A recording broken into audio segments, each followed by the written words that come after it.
为什么很多人会有年轻艺人就是德不配位的错觉呢？为什么一说到年轻艺人，总有人跳出来说他们娇气、不能吃苦、不敬业、耍大牌呢？为什么总有人会把个体的问题扩大到整体的层面，从而给整个群体贴上标签呢？这是偏见呢，还是有什么深意呢？今天我们就分析一下这个问题。我们中国人一直都是以德为先的，如果我们要否定一个人或者一个群体，形成舆论上的优势，让整个社会来批判他，最好的方法就是给他贴上德行有亏的标签。就像古时候有的人要造反，就会发布檄文，列属皇帝昏庸、奸臣当道、民不聊生一样，这样给自己造反正当的理由。所以从道德上否定一个人是最有效的，也是最狠的。娱乐圈里面很多年轻人深受肖战也一样，没有犯任何错误的他被贴上粉丝行为、偶像买单的标签，进而说他是劣迹艺人。但无论怎么考古都没有找到哪怕一点点他的污点。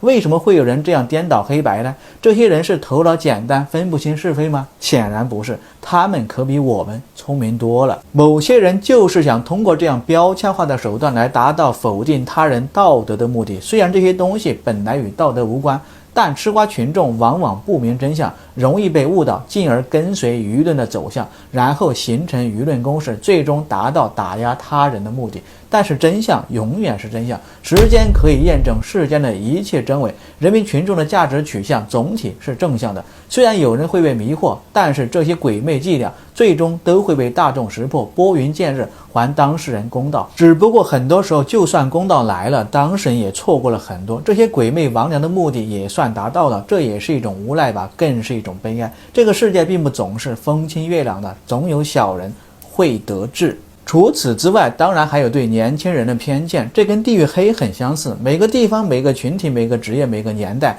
都有无德之人，总有思想狭隘的人喜欢把极个别的行为扩大到整个群体，给这个群体贴上属性标签，比如某个地方的人怎么样啊，某个职业的人怎么样啊，某个年代的人又怎么样啊。同样在娱乐圈肯定有部分年轻人有问题，但是我相信大部分年轻人是很优秀的，是德才兼备的，只是有人有意无意的把问题扩大到了整个年轻群体，又特别喜欢针对小鲜肉，搞得现在小鲜肉都成了贬义词，这显然是偏见。原因有二，一是现在的年轻人所受到的教育更好，在客观上具备更有才华和品德的条件，二是现在娱乐圈的环境对年轻人的要求比以前苛刻得多，一言一行都被无限放大，只要不是傻子都知道应该怎么做才能更好的在圈内发展吧。他们在主观上肯定更加的注重自己的品德和能力的提升。另外还有一点，一个行业的新人本来就是参差不齐的，他们需要经过岁月的磨练